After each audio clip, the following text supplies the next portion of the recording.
So hey you all and welcome back to my channel. In this video हम बात करेंगे SSC 2026 के English को कैसे करें। ये वीडियो चाहे तो आपका सिलेबस कंप्लीट है, चाहे नहीं कंप्लीट है, चाहे तो आप रिपीटर है या फर्स्ट टाइम देने जा रहे हैं, सब के लिए बहुत ज़्यादा यूजफुल वीडियो होने वाली है। ये ध्यान से सुनना। देखो, इंग्लिश में सिर्फ और सिर्फ 3 टॉपिक है, ग्रामर, वोकैबुलरी एंड रीडिंग। ठीक है। अब कोई भी बंदा जिसका सिलेबस कंप्लीट है, सिंपल सी बात है, उसकी वोकैबुलरी ही ग्रामर ही कंप्लीट होता है।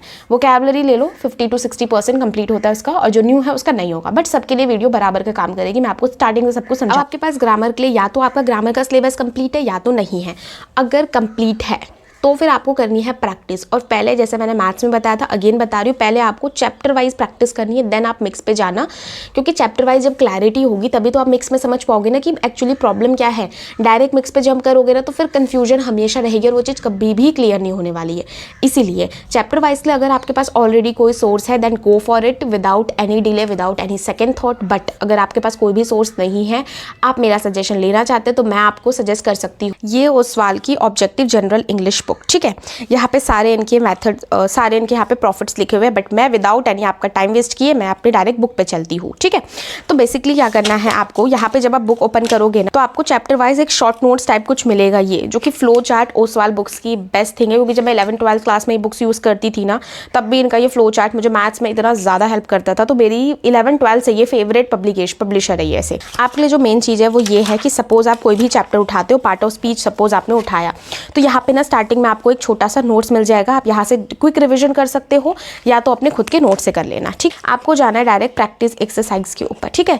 यहाँ से आपको प्रैक्टिस करनी है क्वेश्चंस की। जैसे यहाँ पे फिलअप प्रैक्टिस है, ये स्टार्टिंग लेवल की है। फिर आप धीरे धीरे आगे बढ़ोगे ना तो आपको, जैसे मैंने मैथ्स में बताया था, इनकी बुक की स्पेशलिटी है कि ये क्वेश्चन को ना डिवाइडेड रखते हैं लेवल वाइज। तो यहाँ पे आपका जो मीडिएट लेवल होगा उनका यहाँ पे एक्सपर्ट क्वेश्चन है। तो अगर आपको लगता है आपने काफ़ी सारे क्वेश्चन प्रैक्टिस कर लिए हैं, अभी आपको अच्छे क्वेश्चन प्रैक्टिस करने हैं, देन आप ये वाले क्वेश्चन प्रैक्टिस कर लेना है ना। और फिर बाद में आपको यहाँ पे देखो, आप स्कोर भी यहाँ पे अपना मेंशन कर सकते हो। इससे क्या बेनिफिट होगा, आप बाद में देख पाओगे। जब आपको 2 सेकंड रिवीजन करना है तो आप देख पाओगे, अच्छा इस चैप्टर मेरे ज़्यादा क्वेश्चन गलत हुए थे, तो फिर मैं इस वाले चैप्टर को रिवीजन कर लेता हूँ भी। और इनमें मेरे मान लो 12-13 स्कोर आए थे, तो ज़रूरत नहीं है, जो क्वेश्चन गलत होंगे आप उनको स्टार मार्क कर लेना। ठीक है। यहाँ पे अच्छी से आपको मेंशन है, आप लिख सकते हो कि आपका बेसिकली इस वाले चैप्टर में क्या वीक है, क्या आपका स्ट्रॉन्ग पार्ट है, वो सब आप यहाँ पे मेंशन कर सकते हो। मैं आपको आगे भी चीज़ें दिखा देती हूँ। ये तो मैंने ग्रामर का पोर्शन दिखाया। आप आगे जाओगे ना तो आपको जैसे ये ट्रांसफॉर्मेशन ऑफ सेंटेंस आजकल एसएससी में कितना आ रहे हैं, इसके बेस पे क्वेश्चन है ना। तो अगर आपके जबकि ये चीज़ें क्लियर होगी, प्री में ज़्यादा आए ये क्वेश्चन है ना, तो इन चीज़ों को आपको क्लियर रखना। और ये सारा का सारा सिलेबस इस बुक में कंप्लीट है, आपको सेकंड थॉट लेने की ज़रूरत नहीं है।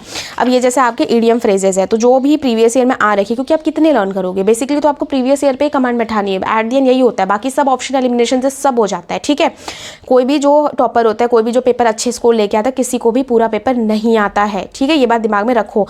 ये सब पढ़ के, इन सब में एक्सपर्टी हासिल करने के बाद वहाँ पे वो ऑप्शन एलिमिनेशन से ही क्वेश्चन को करते हैं। ठीक है। तो उसके बाद क्या करना है आपको, यहाँ पे ये दे रखा है, फिर आपको अगेन फिर क्वेश्चन प्रैक्टिस दे रखे। क्वेश्चन प्रैक्टिस देखो, वोकैबुलरी की ज़्यादा करने की ज़रूरत नहीं है, बट हाँ आप आइडिया ले सकते हो कि किस तरह से क्वेश्चन आते हैं एग्जाम में। ठीक है। बाकी इस बुक का मैं लिंक ना डिस्क्रिप्शन में डाल दूंगी, एक बार आप वहाँ से चेक कर लेना। कोई भी डाउट हो आप मेरे से कमेंट बॉक्स में पूछ सकते हो।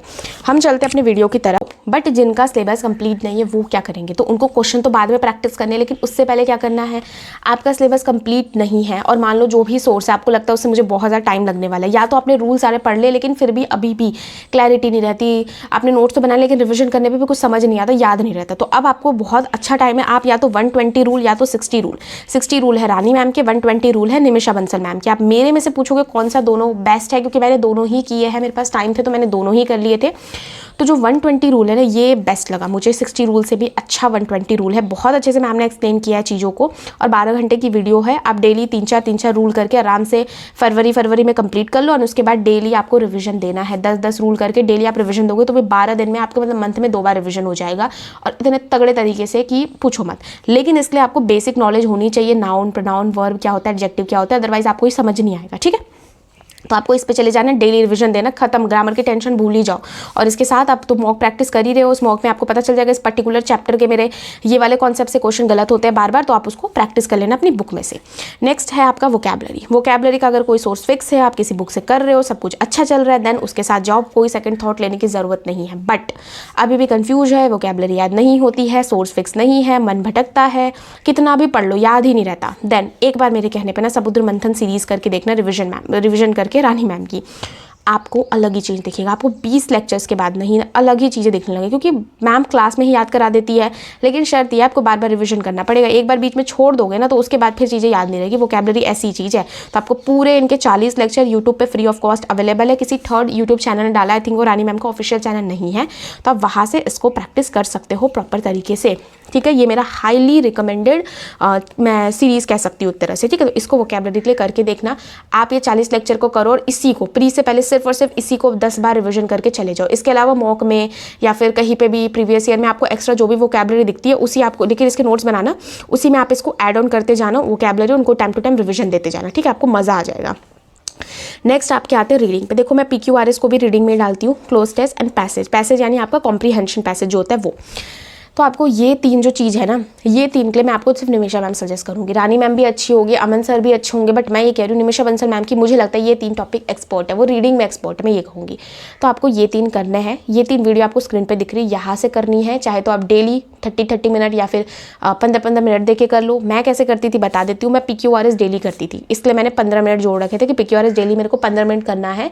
कभी कभी 20 मिनट भी हो जाता था। चाहे तो मैं एक ही PQRS सॉल्व करती थी, लेकिन अच्छे से समझती थी। आपको पूरा वीडियो देखने की ज़रूरत नहीं, 3 से 4 घंटे का भी आपने देख लिया ना तो आपका PQRS समझो कंप्लीट। क्लोज टेस्ट और पैसेज के लिए मैं ऐसा करती थी, एक दिन 30 मिनट में क्लोज टेस्ट करती थी, एक दिन 30 मिनट में पैसेज करती थी। आप चाहे तो ऐसे भी कर सकते हो, एक क्लोज टेस्ट एक दिन, फिर दूसरे दिन एक पैसेज यानी कॉम्प्रीहेंशन पैसेज। ठीक है, तो आप कुछ भी किसी भी मेथड से कर सकते हो। अगर आपने ये पहले कर रखा है, जैसे मैंने ये पहले कर लिया, अब मैं दोबारा इसको करके क्या करूँगी, बट ऐसा नहीं मैं रीडिंग छोड़ दूँ। तो उसके लिए मैं आप डेली एडिटोरियल करूँगी निमिषा बंसल मैम की। मैंने बीच में भी शुरू किया था, अगेन शुरू करूँगी। आप चाहे तो खुद से भी रीडिंग कर सकते हो। खुद से रीडिंग में बस ये रहता है ना, एक रूटीन नहीं बन पाता है। और इंग्लिश माध्यम से भी आप लोग कर सकते हो। मैं पहले इंग्लिश माध्यम से भी कर चुकी हूँ, बहुत बहुत बेस्ट सोर्स है, लेकिन अभी मेरे को कुछ इंग्लिश मतलब ऐसा कुछ पढ़ने का मन है तो मैं इसके साथ करूँ। एट द एंड आपका रीडिंग मैटर करता है। तो अभी मैं डेली एडिटोरियल करूँगी। निमिषा बंसल मैम जो भी करवाती है मॉर्निंग में 8 बजे होता है, मैं रिकॉर्डेड देखती हूँ दोपहर में। ठीक है, तो ये मेरा पूरा का पूरा इंग्लिश के लिए प्लानर मेरा खुद का या फिर आपके लिए सजेशन है मेरी तरफ से। चाहे तो सिलेबस कंप्लीट है चाहे नहीं कंप्लीट है, इन्हीं चीज़ों को फॉलो करो। I think this is the best thing.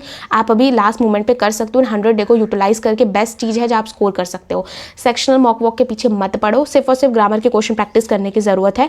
बाकी रीडिंग वगैरह की आपकी प्रैक्टिस यहाँ से हो ही रही है सब कुछ। ठीक है, तो आपको ये करना है, डेली एक मॉक लगाना है, उसी से आपका प्रैक्टिस हो जाएगा। इंग्लिश में कोई सेक्शनल मॉक वॉक देने की जरूरत नहीं है इस टाइम पे। ठीक है, तो that's set for this video. कोई भी डाउट हो तो आप कमेंट बॉक्स में पूछ सकते हो। तब तक के लिए बाय बाय।